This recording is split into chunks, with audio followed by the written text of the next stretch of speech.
Alrighty, folks. We are up and we are live on Facebook. And our Zoom webinar is a go. Welcome. Greetings. This is Robert Smith. I'm the Associate Professor of History and Director of the Center for Urban Research, Teaching, and Outreach at Marquette University, along with my partner, Adam Carr. You want to say a few words, Adam?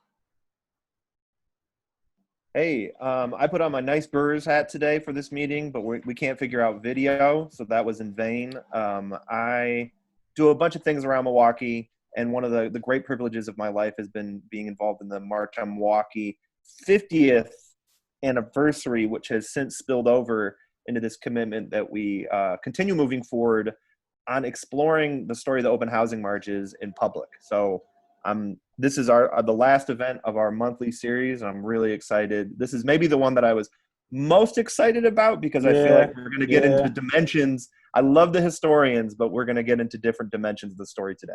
Absolutely. And what we are doing today, we are going to hear from some of our activists around town. So we're going to continue with our exercise of using the images from the open housing marches as the teaching instruments. And then we're going to get into some images from today. And what we're going to do is give our panelists, our esteemed panelists, the opportunity to share some of their thoughts about the images, and then get us into a conversation about how we are continuing to battle some of these very important issues today and the work that they do. But as we always say, history is fun. We are going to have a good time. Let me give a short introduction to our panelists. Keisha, if you can go back to that first slide, that would be awesome.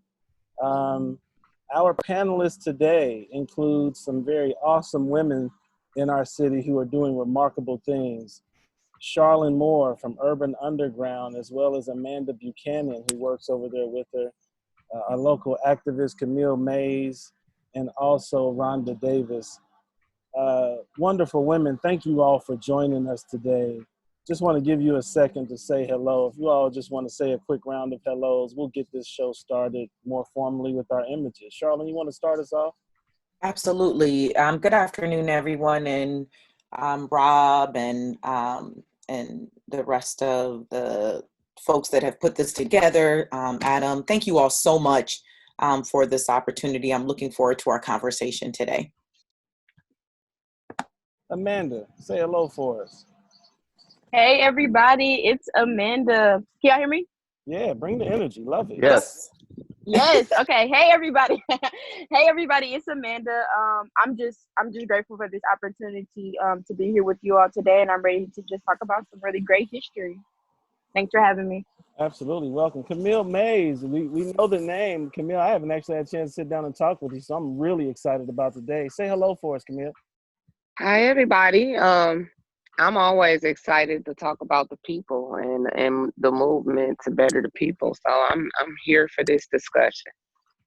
And Thank you for having me. Thank you for joining us. And Rhonda, say hello for us, please. Hello, everyone. I am used to working in the background, but I am very grateful and honored to be invited to be a part of this conversation today. Awesome. Thank you. So here's the fun part, folks. We are going to show some really cool images that we've used in our lectures about the open housing marches. Our goal is to use these images to engage young people with their history and to let them know how important young people have been in the journey for civil and equal rights, not only here locally, but nationally. And so as we get into our photograph exercise, keep in mind that we are also wanting to make sure young people are thought of and considered as we give our comments. And so, Adam, how about you tell us what we're going to do with these images? Absolutely. We have two sets of images that we're going to go through. The first one is of the open housing marches. They're the ones that we've been looking at in prior weeks, but we're going to get a different take on these. Then we'll kind of see how this goes. We're playing pickup basketball as usual. We might do some meme making. I have some of the memes ready to show you from past ones. That will make more sense in a little bit. Then I also have a quick deck of images compiled from the last handful of years of what activism has looked like in Milwaukee in this last stretch. So, these images, again, I know some of our panelists will be seeing these for the first time, and that's what's exciting to us about them, is to kind of get everyone's fresh responses. All righty, and so we are going to we're going to chunk this so that it's functional for teaching. And so we're going to show the images, have some conversations about them, and then we'll open the audience up for some Q&A as we begin to wrap up our conversation later in the hour. So, Adam, you ready with your images? Let's do it. Panelists, all right, we so want you to tell us what you see, tell us what you feel, and we are going to jump right in this thing and tear the Band-Aid off. And actually, I'm gonna do one round for the whole thing, and then we'll come back to the beginning and respond. So these images are from the open housing marches, which took place a little over 50 years ago. This is at St. Boniface, what used to be behind North Division High School. It's since been torn down. These images, I went to great public schools, never saw them growing up. They're dramatic, they're intense. I think they, in some ways, paint a picture of a community hungry for justice and for liberation, and a community, reflecting just the headlines we see in today's newspaper, an almost equal and opposite response of systems and institutions essentially there to reinforce racism, particularly anti-Black racism. These images show, I think one of the things that we found crucial, and this is an image, we'll make this point, this house, the Freedom House, is burned down by the MPD. The first firebomb inflicted upon the NAACP in Milwaukee back then was by a local chapter of the KKK. Sometimes we think about images like this existing down south, really far away from places like Milwaukee, but these guys, in the same way some of the marchers are still around and amongst us today, these guys probably are too. So these images, these dramatic images, something like this, I did not grow up in the city of Milwaukee thinking that, or knowing at all about our civil rights movement, just how dramatic, how spectacular it was. That not only was it dramatic and spectacular, there are those such as the Reverend Dr. Martin Luther King Jr. who looked at Milwaukee and said, wow, I deeply admire what those folks are doing up north.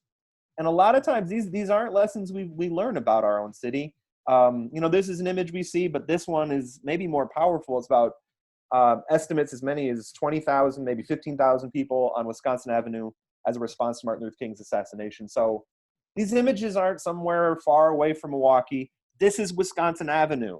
This is where the Riverside Theater is, where that subway is, where the Planet Fitness is, where the new Grand Avenue Mall is being built. This is our city, and I think in a lot of ways, these images are ones that we've been deprived of them as Milwaukeeans. So I guess in some ways that's what Rob and I have taken great pleasure in, is sharing these images with people who might be lifetime Milwaukeeans and care a lot about the movement, but yet may never have seen this specific set. So that's my little intro. And with that, Rob, why don't you tell me where to navigate? And panelists, let's start with this one. Can you guys talk a little bit about what you're seeing this image? We call this image analysis, kind of the who and what comes to mind when you're seeing this picture. First thoughts, folks. Don't even filter it. And our attendees, send us chats, send us questions. We do this on the fly. This is Charlene. So looking at this image, clearly the first thing that strikes me is Father Grappi and him being surrounded by Black people, right? He was one of very few white folks at the time that, began to support the Fair Housing March movement.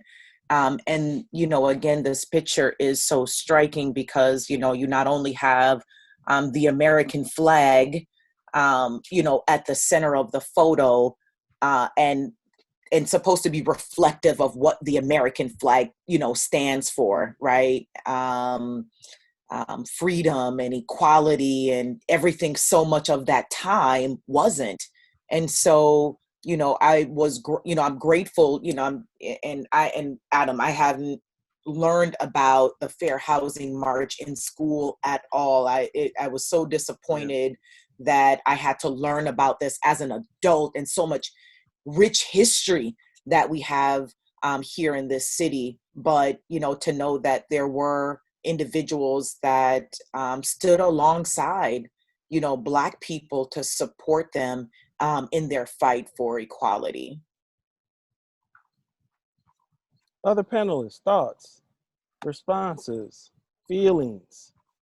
This is Rhonda. To have an image that goes along with some of the conversations that I've heard over the years from family members, and knowing that I, again, like other panelists have mentioned, was not introduced to this in a school setting, but to see the pride in my family members' faces, and as they talk, it showed that we do have voice.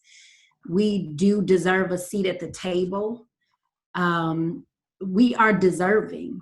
And to hold that flag up is that sense of that freedom, that equality, that justice, and the fact that we are worthy of fighting for what we believe we have right to, right? And that we can come together in those efforts. Rhonda, can I follow up something? You have family members who marched, maybe youth council members? Just not necessarily that marched, but were around, that were like younger, and they mentioned seeing that and taking pride in that, those images, because they always compare to, man, there was a time, right? Nowadays we might not come together as much as we need to, but there was a time when. So just in remembering their take or their perspective on this time period. Absolutely. And we are getting some comments from some attendees. I want to make sure along the way to share these comments as they come in. Tanya says that this image is timeless. The faces, the clothes, the feeling, that this image here is the moment. Go ahead, jump in, folks. Yes, I agree with what everybody said. I'm just looking at this. I'm not sure if this is who it is on my left. This young person to the left, like this younger child, and just looking as this person is looking back, right, and just being able to see the people power, right, the struggle and the fight, right. These are like what we felt to, like what I'm so energized by is that what people fail to see is like these are young people. These are our young people leading a movement that even 50 years later, right, we still talk about. And then we do ourselves a disservice in forgetting, right, to remember the young people and lift them up and empower them. You know what I'm saying? Like, I just think that this is such a powerful picture. Like holding a flag, like radical, rah-rah, turned up energy has always been in youth. You know what I'm saying? And just thinking about the privilege that we have to serve young people is it's wonderful. And to just see that tenacity, right, that determination, that energy, just to still see it flourish and be able to be remembered in this time is amazing. Amanda, I think you made our first meme. This is radical rah-rah turned up energy. Yes. Use it. Yes. Let's get Camille in there. Camille, you got some thoughts for us? Yeah, I don't know if my thoughts have to do with like the work I do or whatever, but what I see out of the picture is, like, I do see the empowerment, but I also see that, to me, it's a reminder. And to me, our flag is traumatizing because of stuff like this and footage that I just even recently watched when it was Black people with flags and the police was snatching the flags out of their hands. And so for me, I just see that with all of these years, all of these fighting, that it's just that we evolved into another level of racism. Like we evolved, but we're still in the same place all these years later. I'm looking at these pictures like my grandparents and my parents told me about this, but I'm still fighting for the same thing, for housing inequities and the same things in the neighborhood. So that's what my thoughts are when I see the images. You know, Camille, one of the sort of prologue comments we'll make sometimes is that in the 50 years since this happened, the racism has been poured in the concrete of our infrastructure.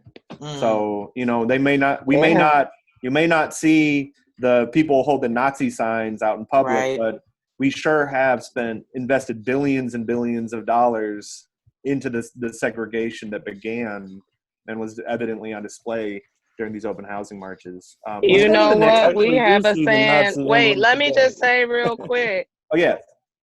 Yeah, I was just gonna say real quick. We say in the hood, we say that the hoods changed into suits and judge robes and police suits and things like that. So they KKK hoods switched to those things, to suits Yeah. and judge robes. So Absolutely. And actually, I mean, not even change, because all right, we'll get to some of those other images.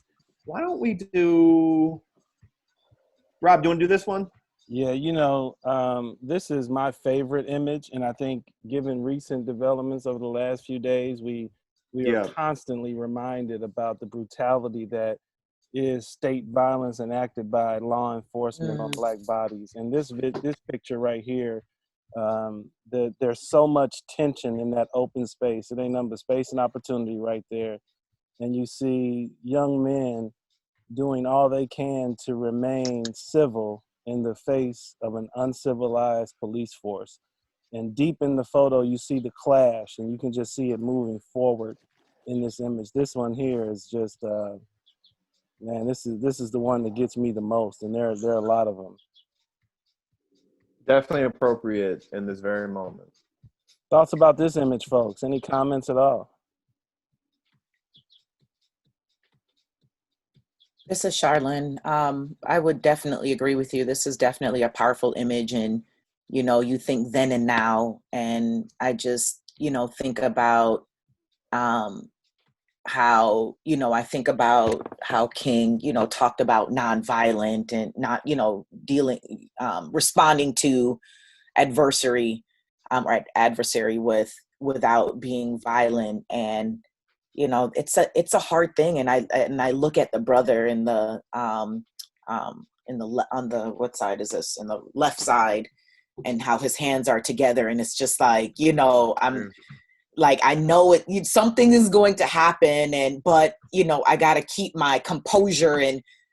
And man, I tell you, I think about just even today, and we think about the racism, we think about, like, you cannot be Black in America without, you know, experiencing some form of violence, whether it's you know, housing discrimination, employment discrimination, health discrimination, you know, education like those are all forms to me of violence. And you know, we're still fighting today for some of the same things, and you know, it's heartbreaking.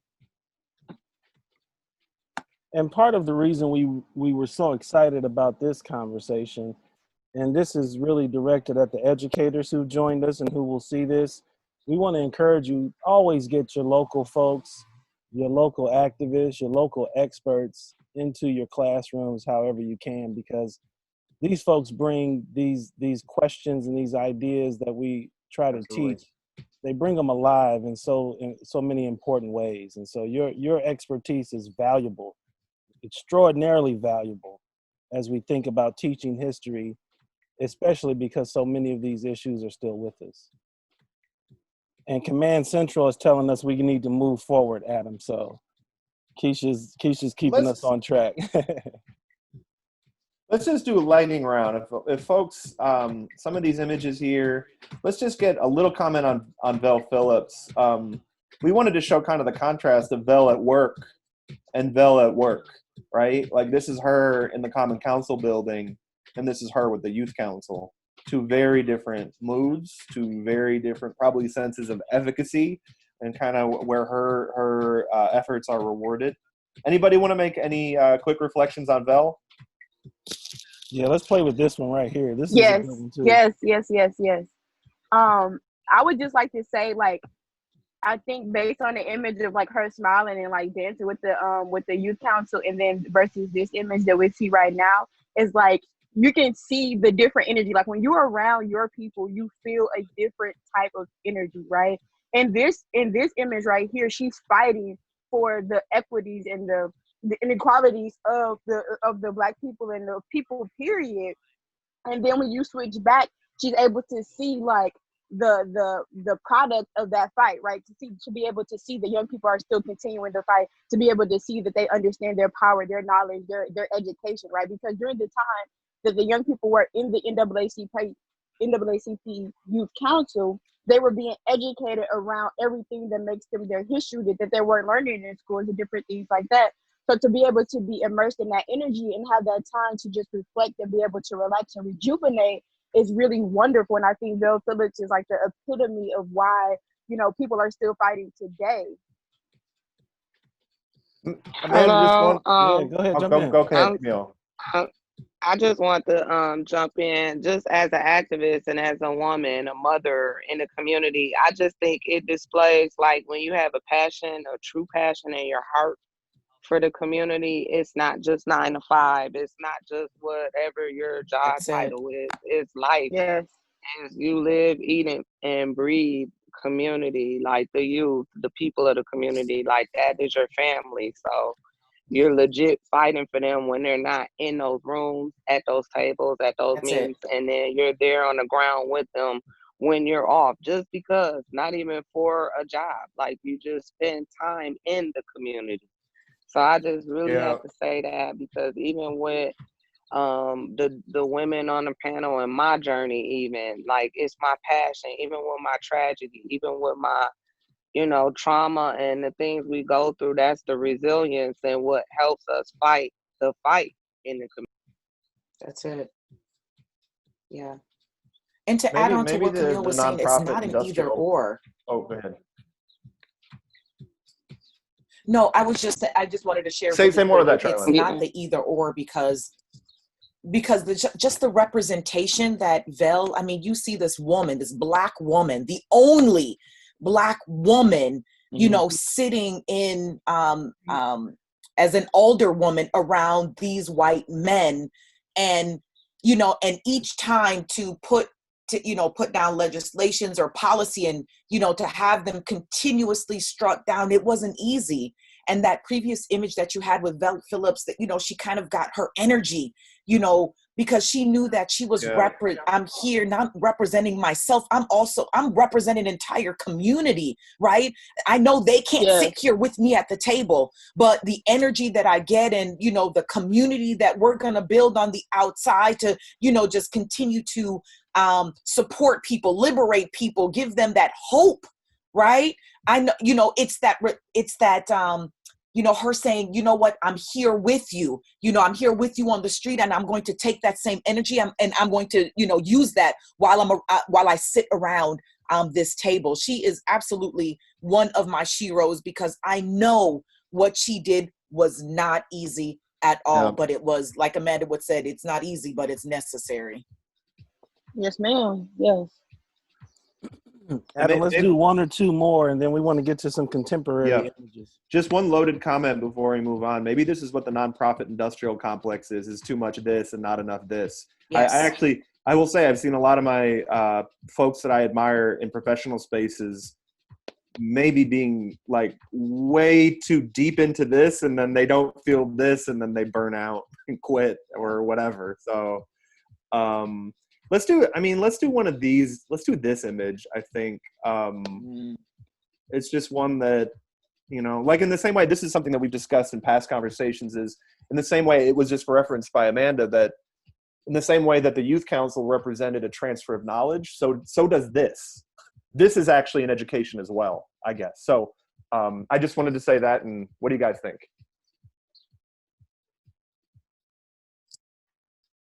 Or does it speak for itself? Sure. What you think, Rhonda? I think the idea that you still have folks now, right, that represent these individuals in this picture. And even as an educator, and I thought about it for a moment, I'm like, this is a hard one, because as an educator, I walk into buildings every day and I feel like I see these same people. And it's that idea of, perfect example of trying to convince us that a Black History program doesn't matter. We need to do a multicultural program. Come on.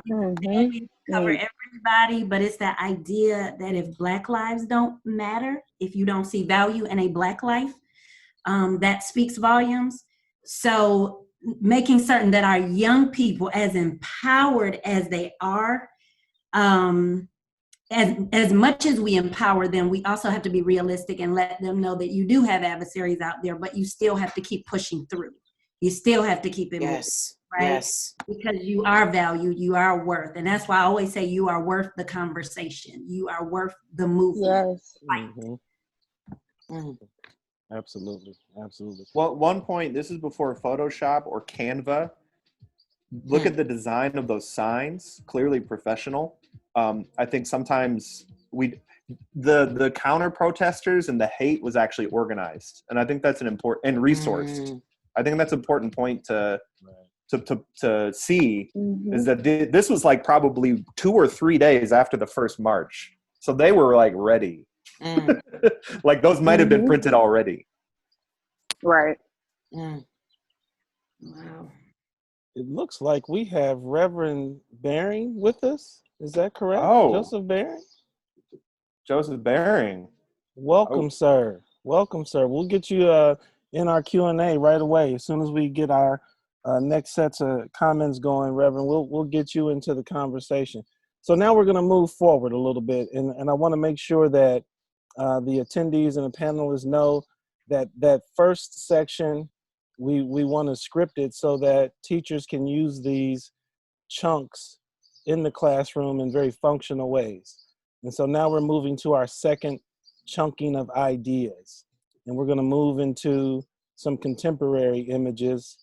And we're going to ask you to discuss activism today, talk a little bit about what's going on in Milwaukee, the work you're up to, who are some of these key groups, and then we'll get our audience into the mix afterwards. So let's talk about some contemporary images and make some connections across history. So Adam, why don't you jump back in and show us some of the contemporary photos that we want to talk about. You know, the largest protest in the history of the state of Wisconsin for a pretty long time was the nonviolent response Milwaukee saw to the assassination of Martin Luther King. That has since been, at least in Milwaukee, been those records. There have been much larger marches in recent years organized by Voces de la Frontera. Here's just a couple images, examples of those. And like the first round panelists, I'm going to spin through all of them and then come back around. I want to share this image because we have some specific representation here. But even if you weren't here, I would share these because of how important this group has been, Urban Underground, and actually ACLU's in this image as well. Just wanted to share time has been really weird the last few years, and just a reminder of some of the recent past with the marches for Dontre Hamilton that happened just a handful of years ago. Then followed by protests for Sybil Smith, who was shot and killed. Some of those dramatic images from Sherman Park. Also, some of the aftermath, which looked like a mural and also looked like this incredible space. I was just looking at this picture today and feeling just homesick, I guess, maybe is a word for it. Then also U-Black, another group, and the Women's Empowerment March that they organized. And a group named Leaders Igniting Transformation, some of their young people and some of their work. And then actually, I just wanted to, this image, which I feel like I shouldn't have had to make in Canva. I feel like this should exist somewhere already. And I know there are more alumni of Urban Underground than this, but I just wanted to share that, even speaking to what a little bit of what Rhonda was referencing before, how, some of the racist undergirding of our conversation exists in legislative spaces as well. So that is our circle. And actually, there's Charlotte in this one. So now let's open it up. What do you guys want to share a little bit of what kind of 50 years, a little over 50 years now later, what activism looks and feels like in your life in the city and in these images? And also tell us a little bit about what you're up to. This is Camille. I just want to say real quick with some of those images, I think it would be safe to say all the ladies had some kind of part in those Sherman Park activities. In the rebuilding back in Sherman Park. I think that it's a amount of unity in the community, but I don't think that it's the amount in numbers that we need to see. I think we're often as a community divided on a lot of the issues that we need to stand together on. And I think that if we could unify more in numbers and come together, that we would be able to get more things moving forward.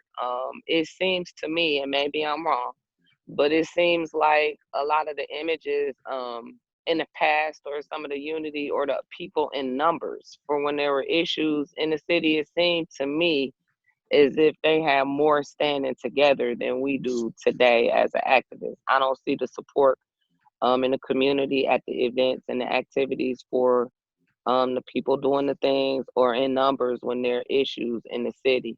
Although I do think it is a small groups in the city who do often work together, kind of interchangeable, to make some of the things happen in the city. And I do think that we're pretty good at, even though everybody might have differences, in realizing that regardless of what people's personal opinions are or differences are, just putting the community first and what's best for everyone first. If we can move more towards that, I think we could do better as a whole with our activism. And I think we also need to, besides walking and protesting, we need to look at changing legislation on some of the issues that we have problems with, and focus a lot more on that and moving that energy forward. Yes, Camille. Can I just add to that point as well? I hear you, what you're saying, Camille, as far as, we just, when we think about, what has happened 50 years ago and we look at what's going on right now, when communities get crumbs, right? So, for example, Black people, we're going to now allow you to live in these neighborhoods, right? We're going to buy up your property in particular areas, and you can move out to Northridge, or you can move in particular, we're opening up particular areas where you can move to. We've seen some changes, some more significant than others, right? When it comes to the movement of people of color and communities, of color in the city of Milwaukee. So it's this sort of complacency where it's just like, well, wait a minute, we don't have to fight too much, right? They're allowing us to live in this neighborhood, or they're allowing us to, go to these schools now, right? And so that level of urgency over the years have shifted, and our folks have just gotten complacent that, we're literally at this point still only getting crumbs. And some of them forgot where they came from. Yes. Go ahead, Rhonda. It's that idea of identity. We have to continue educating in regard to our history, because if we don't know where we come from, we don't know the power of collective responsibility, of solidarity, that we do need numbers, that we do have to come together, that we do have to listen to one another, that we do have to engage. It can't be that idea of, I know I went away to school and people were like, why go back to Milwaukee? Why not? Milwaukee is what crafted me to be the woman that I was away at college. So I don't think we really are. I think it's an issue of identity. Who are we relate in this, in society? Absolutely. One of the most important components to history and the study of history is connecting generations. That is more than anything else the importance of history. The way that we are able to get young people thinking about their past, because it so critically shapes the present. I want to just say too, just to acknowledge. Just real quick, Reverend Joseph Baring is here, who is a commando from Madison, who's been present with us for several events, and just the fact that he continues to share this story and be present with young people and spend time with them. And I know he does a plenty of work up in Madison where he calls home. That's been a phenomenal outcome of the last few years of the 50th anniversary, is having a chance to get some of those intergenerational conversations going. And Charlene, you've been a big part of that too. Absolutely. Adam, scroll Yes, through more of those thank you. images for us. Which way? You want to go this way? And really quick, while Adam does that, I just really quickly wanted to touch on that education piece. Because as Rhonda said, and I would love for Amanda to chime in on this as well, just the importance of being able to teach the young people what has happened then and connecting it to now. Because our young people are lulled, we use the word urban underground, and underground was derived from the Underground Railroad, and how it is so critically important to bring our young people into this light, into this consciousness of, okay, I don't want you to get complacent with the music and the clothes and all these other, the social media, all these other things that are literally designed, I think, to distract you from the true issues that are going on. But that education piece is incredibly critical. Yes to everything everybody has said. I think that the education piece is one of our barriers, especially right now. It's always been a barrier, but especially right now during COVID, right? Like the ways that our oppressors are using the education, the barriers to getting quality, equitable education during this time has been very critical. I've seen it play out in my household, right? As far as like young people not having the access to like internet and computer issues and different things like that. But just thinking about how young people's minds are developed, right? That structure, that discipline, that encouragement, and that neediness to know exactly who you are.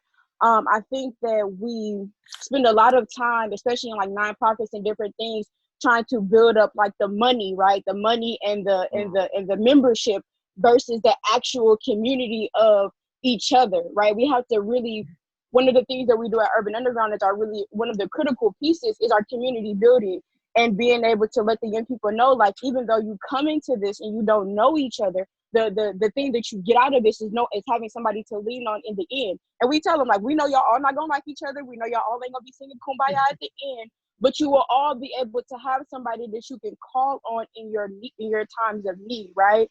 We, especially during this time, we have young people starting their own group chats and saying, just checking in, just seeing how you doing and different things like that, and being able to call upon what we believe is community. Because a lot of people are saying, like, we lost this sense of community, like young people don't know community. But I beg to differ a lot of the times, because young people, when they are taught what that looks like to be a true brother and sister in this community, they begin to show that. We had the pleasure of having leaders from 414 Life and My Sister's Keeper come in and really be able to show our young people at Urban Underground, what does this community look like? We even had the pleasure of having one of the commandos come in and talk to our young people about what organizing looks like, what it looks like to stand up for justice, and what it looks like to really be an advocate member in your community, because you have to understand your individual power in order to be able to comprehend what it means to have collective power and really shift that energy forward.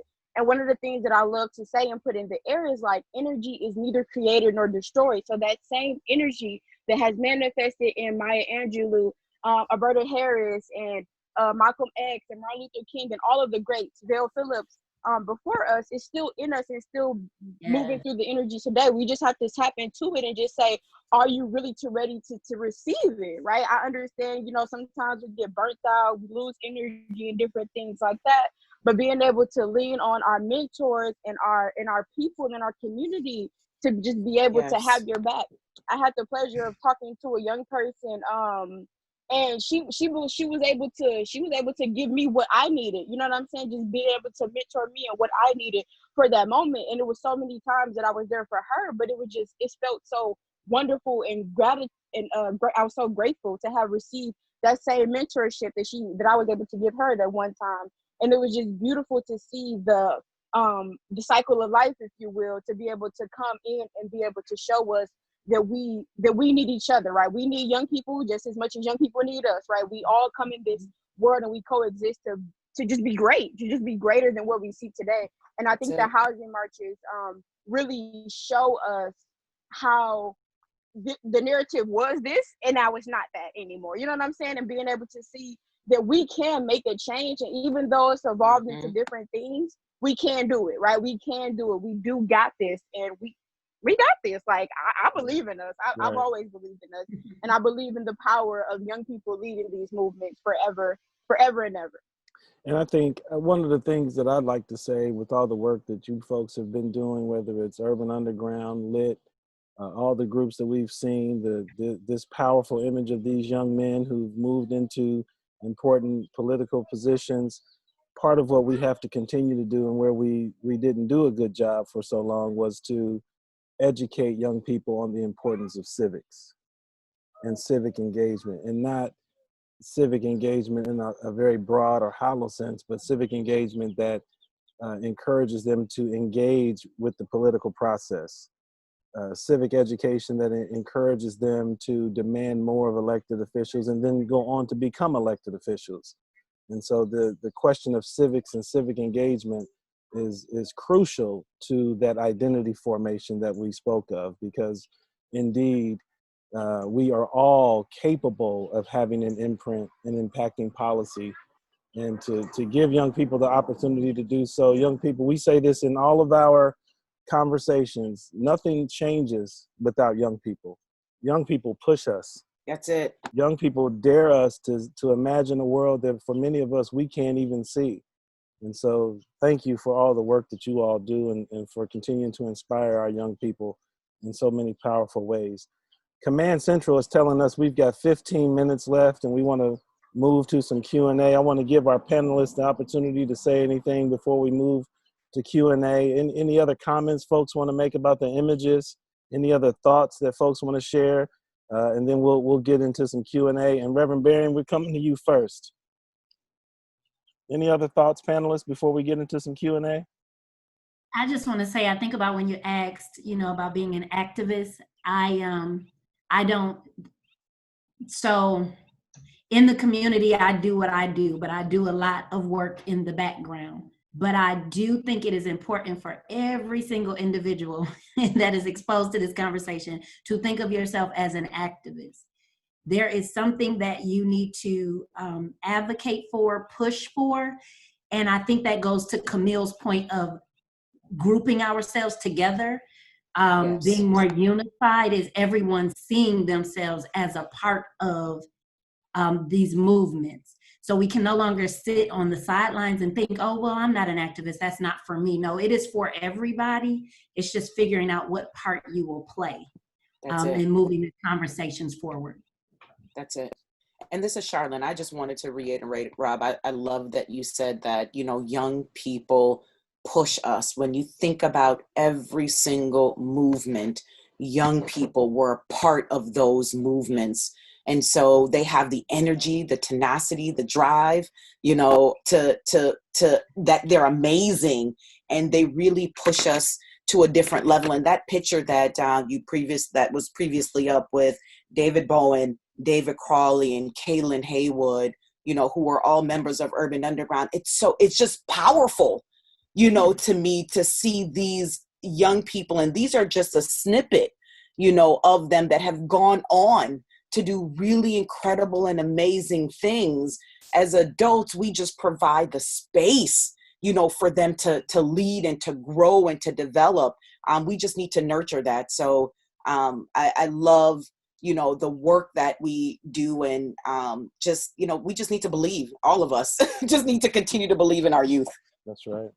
I just wanted to say real quick too that a lot of people often look at us as teaching the youth. We got to remember that they're our teachers too, and then we got to learn and grow from each other. So I just wanted to note that.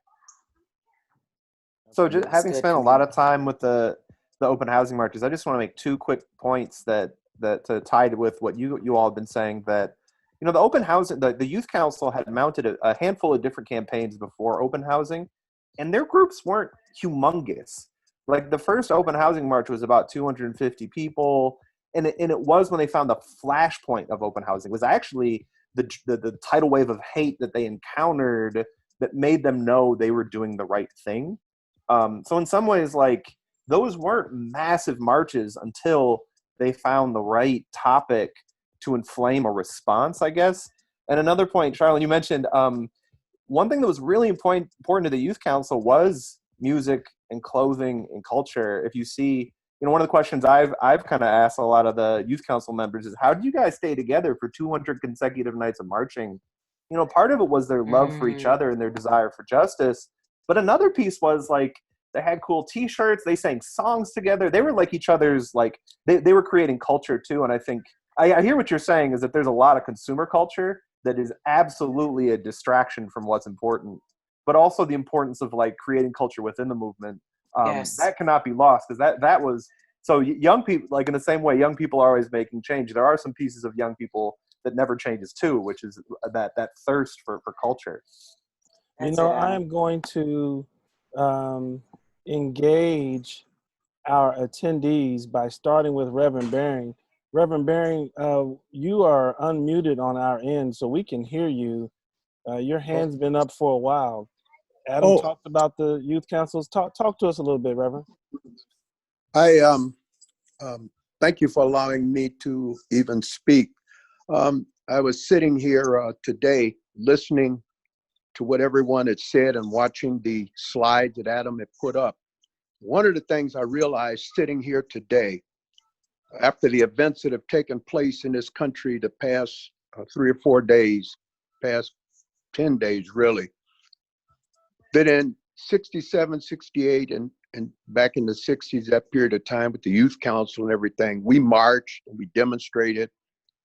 We did a lot of things, got open housing passed. When you look 50 years from then, all of those opportunities to live anywhere you wanted were good. But then unemployment knocked that out, because then you couldn't afford to live wherever you wanted. People demonstrated 50 years ago. People are demonstrating now. Every time there's a murder, people demonstrate. Every time there's an injustice, people demonstrate. And there's nothing wrong with demonstration. There's nothing wrong with our youth getting together and helping our youth identify who they are. But one of the things a few of us pastors sat down yesterday and discussed is that all of the marching that we've done over the years, even yesterday in Minneapolis with the marching, we've marched and marched and marched for 50 years, and we really haven't changed the playing field. You can't legislate the change of hearts and minds. We've got more Black mayors, more Black congressmen, more governors than we've ever had. And the playing field doesn't change. And what we really discussed was that what we need to get our young people to do now, what young white kids and Black kids did in the South some years ago when they started to change the playing field in the South. We need to get our young Black children, Black people, to engage their white friends so that their white friends take responsibility for what's being done. Until good white people stand up and speak up, I don't care how many marches we go through, it's going to keep going on the same way until hearts and minds are changed. Back in the 60s, we marched and marched, and then we had a Black Christmas. You can adversely impact the economy, Black people, by withholding their money. March, march, march, economic empowerment to Black people, but you have to change the hearts and minds of people before the playing field's going to change. You got more cameras now, and the police are not even afraid of you with your camera now. So there needs to be a different way as we educate young people in this new normal.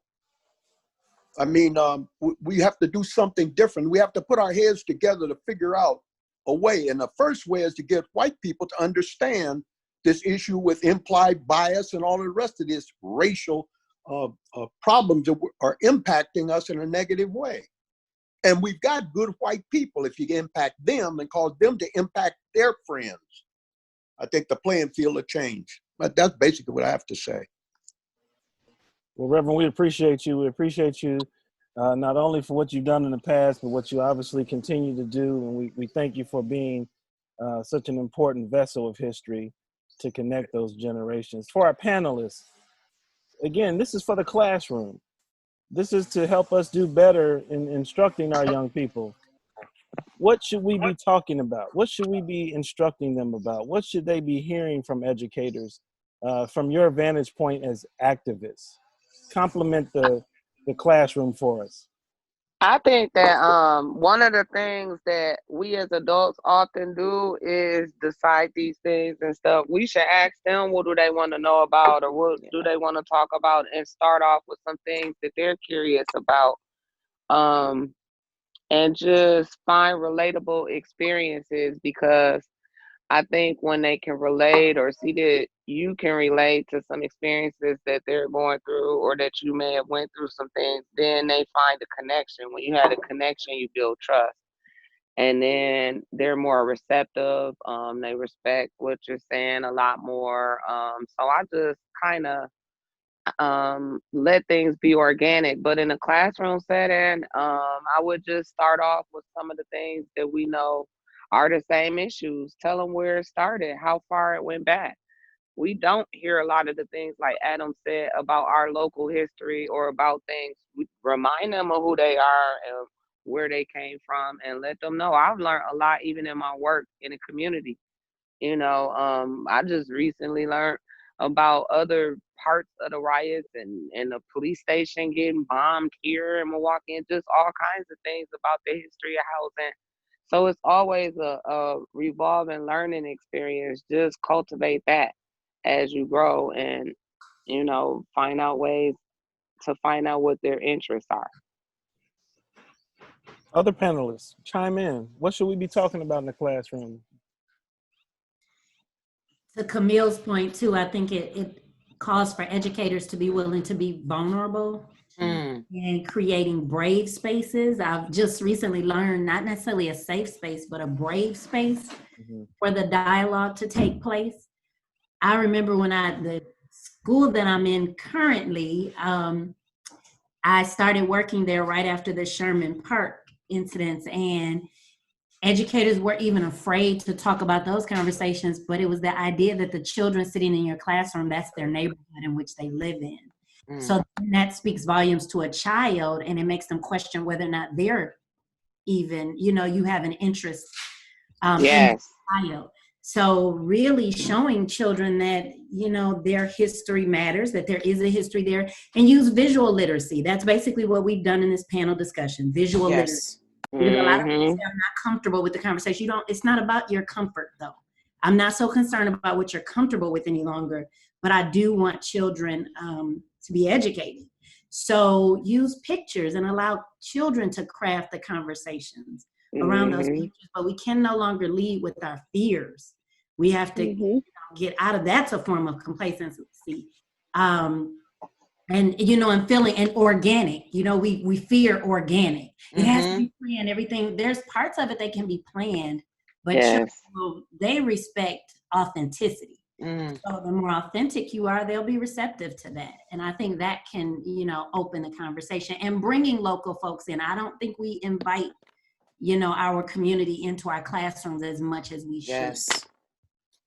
That's Rhonda, you hit so many points that we've been advocating for through this process, which is when we bring people so one of the last things we did before the pandemic was Reverend Joseph Baring, along with Fred Reed and Peggy Rosga, spoke to South Division High School. And it's very different to hear this story abstractly versus see the images and then meet the people. It doesn't feel like it's someone else's history when, the authors are there with you. We've got a really great point from Miss Jacqueline Boyd, who talks about the challenges with white teachers in particular being afraid to talk about these tough issues. Do you all have any tips for educators, particularly educators who are working with white colleagues, or maybe some direct advice to white educators in particular? How can we give them the courage that you speak of? Do you have any tips on that? Folks, join these conversations for those teaching ideas. What can you say specifically to some of our white educators about this? This is Charlene. I would say that we have a plethora of resources in this community Yeah. to be able to reach out, just even asking the question, hey, who can I connect with that can provide information about X, Y, and Z? Like there's we have some great individuals in this community that absolutely would be willing to share information, share resources, and even be willing to go into the classroom. And I love what Rhonda, said that, we have to start doing some things differently when it comes to education. We have to abandon this traditional sort of methodology of how we teach and how we educate young people. And so, yes, even though it absolutely has to be authentic, there has to be ways for us to use the many great resources that we have in the city. And maybe even, I don't know if there's some sort of clearinghouse.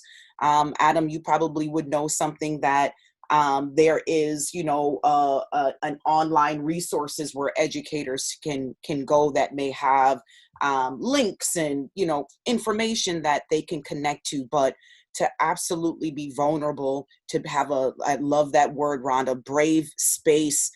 So that, because even if you're a white teacher, that doesn't mean that you cannot teach Black history or, teach a historical context around, about people of color. It's a conversation that has to be embedded more into our educational system and not just looked at like, oh, it's February, it's Black History Month, and we don't have these conversations throughout the entire year. So we really have to abandon this the traditional means of education and start looking at innovative ways of educating our children. Charlotte, you all as panelists are a part of building that reservoir of resources specific to our local experiences. And so that's what we are doing right now. We've got one more comment that I want to make sure we get to, and then we will wrap up and be respectful of you all's busy schedules. We have a comment from Joe who's asking us to think about bringing together African refugee communities, Hmong communities, LGBTQ communities as well. Do you all have any ideas, or have you done some work across some of these communities? How do we build a much more collective conversation? You got any tips on that, or do you have some experiences with that? And then we'll go ahead and wrap up. I worked with this is Camille. I'll be real short too. I think like for most things, if you just go out into the neighborhood, this speaks across the board for the youth, for the different communities you just mentioned too. Just step outside of the box and step into the neighborhood, break the barriers. And then you'll start to build relationships from there. Just in my experience, just go out there, let them know you care. Once they see you care, build those relationships and go from there. Mm-hmm. Really quick, this is Charlene. We've worked with HAWA, the Hmong American Women's Association. We've also worked with the LGBT Community Center and other, groups that people would consider non-traditional groups. It's a matter of just reaching out and saying, hey, let's have a conversation.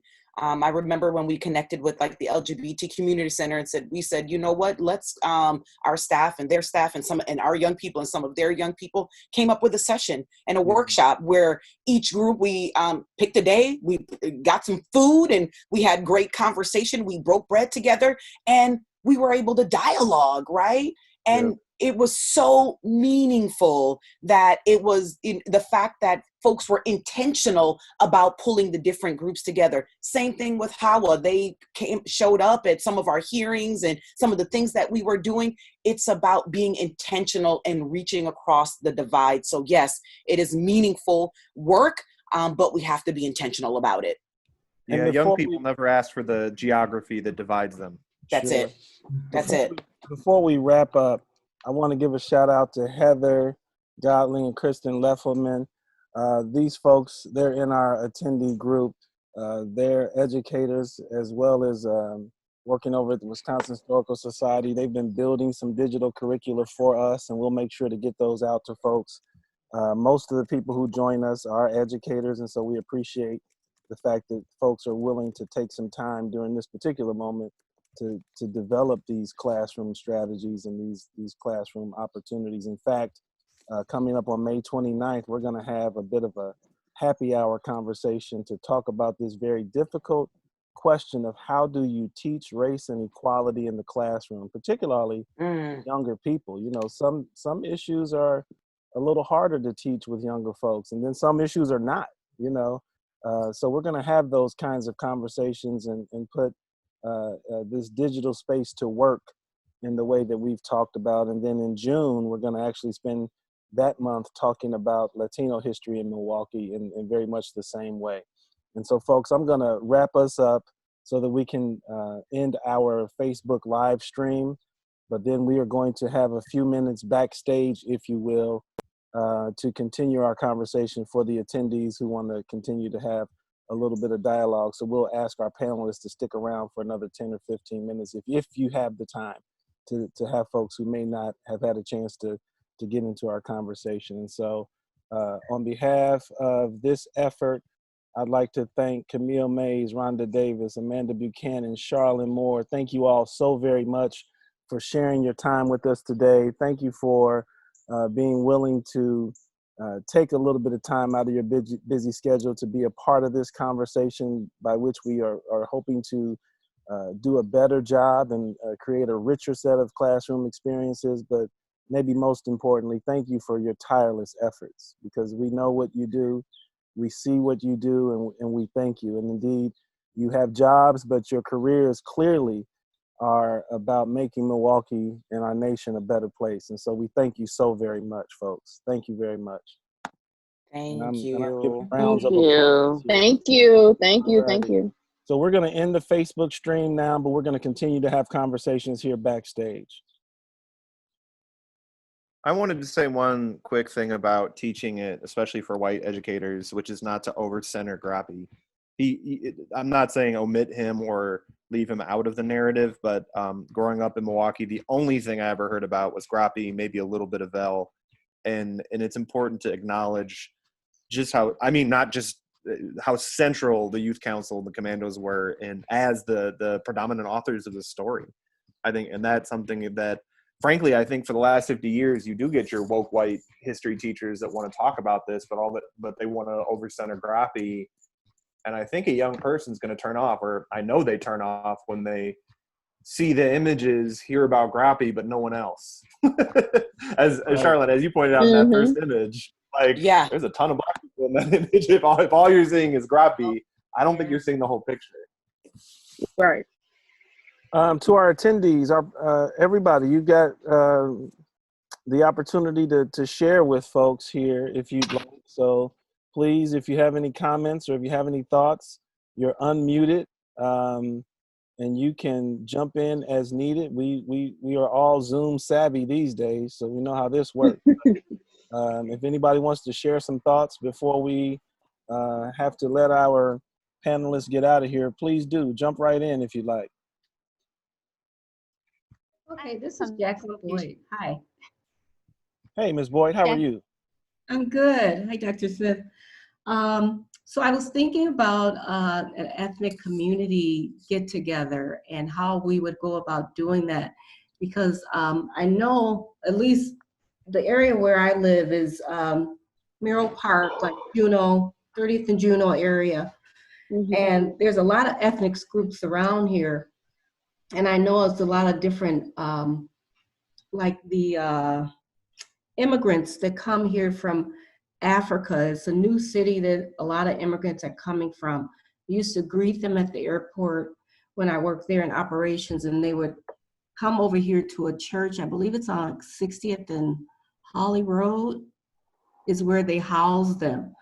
But they have a big ethnic get together every year. I know it's in the summer. I would have to find out when it is, but that would be a start, I think, to get ethnic groups together and then just have one big sea of, I don't know, ethnicity, food, and getting to know each other. And Well, we you don't know, we 'cause don't lack for any festivals.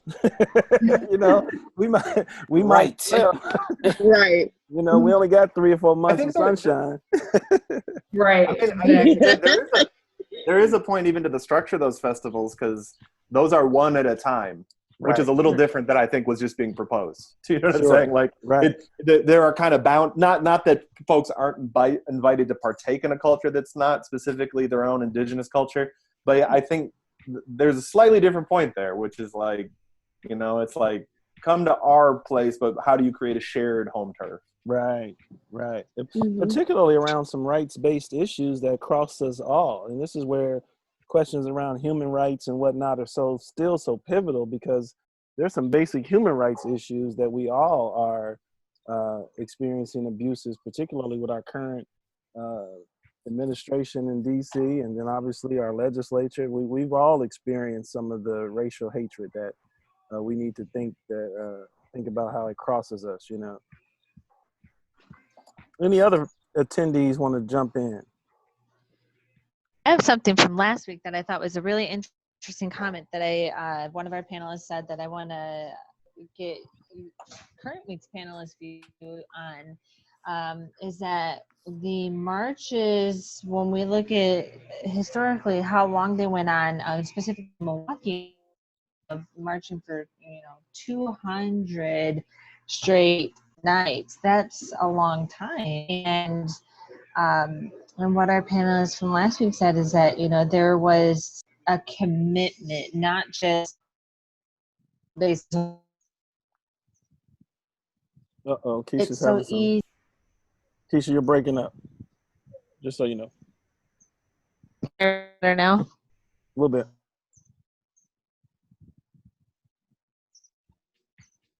Or not. No. Mm. I want to share real quick one thing we were talking about doing this. We didn't get to it, but the memes that were referenced, that's like the worst one. Sorry for starting with that one. In the process of thinking about how to re-script this story in the imagination of our city, and particularly reach young people, Dasha Kelly helped us dream up this event, which is we asked people That's good. in actually attendance to some of these presentations to start captioning these images and respond to them emotionally, and not just because a lot of Rob says history is fun, and I didn't grow up history being that way. But I think but if this was the story, I think it would be. So I guess these are just some images, some of them made but like a really wide variety of people. Like some of these were Mount Mary students actually. Like this might have been a nun that made this one. But we had a pretty wide variety of people making these, and this is one of the ways we're kind of want to trick some of the, it's a really good point you make, again, to come back to that point you made, Charlene, of like, can you wield pop culture? Can you kind of make what young people are already doing a means of telling this story? This is my favorite one. Like, walk softly, carry a big purse. Like, that is a big purse. That is a huge purse, right? I love it. She's got to be ready for everything in that common council. That's so. right. That's it. Right. I'm sure there's, and I like this one a lot too, because there were different fires, one set by the KKK and one purportedly to be by accident by the police. I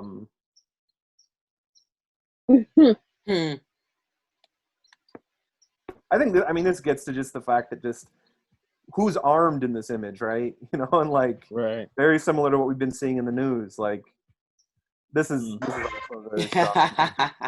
Not if you fuck. Adam, my feelings are gonna be hurt if you don't show my contribution. You know that, right?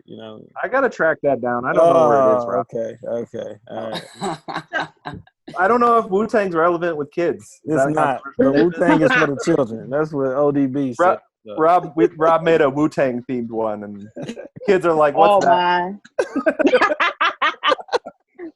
Oh man. That's all right. That's all right. That's I'm actually a from good the idea. I 90s. I think still wear cargo shorts and Timberlands, you know. we're gonna have to add that concept. We're gonna have to see how we could weave that in this summer, Adam. That's not a bad idea We're at doing all. it, Charlene. You just committed to it. Oh, okay, perfect. Thank you. Thank you. We've got 2 more minutes, and then we want to let these wonderful women get back to their work because we need them at work. Any other thoughts? Any other comments from our attendees before we end our conversation today? Yeah. I'm back again. Hi. So this is Lisa with Curdo. I was wondering, we've talked a lot about youth participation and youth mobilization. How would you recommend getting the youth involved in everyone's lives to mobilize or sort of feel, I guess, how can we encourage them to get involved? And where should we direct them? If I can jump in. I was part of an organizing class last semester, and we kind of talked about what Saul Alinsky calls cold anger, and it's like finding out like what you're angry about, like what are you angry about in your community, and then tapping into that anger that like a young person has or a person has, and using that to not like sit on it and just be angry and just be like, okay, these are all the things that are wrong in my community, but using that to drive towards fixing that and moving that into some solution based. So asking young people or the young people what is affecting you in your community and how can you be part of the change, right? Because sometimes it's just like, this is the change that is happening, hop on board to this change versus a young person really being able to connect with that change. Like a lot of young people are not trying to fight all the same battles. Yes, they don't care for school lunches, but everybody's not gonna want to jump on board to that fight. So being able to really tap into their self-interest and use that to navigate to where they want to go. Because a lot of organizations are just fighting that one fight when Saul Alinsky and other organizers talked about multiple fights happening at the same time so that energy can be moved in different ways, but using those multiple organizations or organized movements to bridge that organized power. And Amanda, that requires the educators, myself included, to not be fearful of frustration and anger, and in some cases, rage. That's it. Yep. We have to be very, very comfortable with that. Those feelings can very easily be turned into positive action if we don't run from them. If we're not afraid of that. Because it does disrupt what is a very hierarchical experience in the classroom. I think Camille talked about learning from young people, and others may have said it as well. But the thing that we have to do is democratize the classroom. Yes. The classroom cannot be a place where there's one voice who imparts information and then the kids are supposed to absorb it. We are all responsible for the learning environment. Every single one of us. Because I tell you, I've never taught a class. I have yet to have a class where a young person didn't say something that I had never heard before. They will say things and I'll be like, whoa, that's heavy. I mean, that's important to note in the history of the marches too, which is the young people of the youth council, NAACP Youth Council, were pushing the adults of the NAACP. I mean, they were saying, whoa, slow down.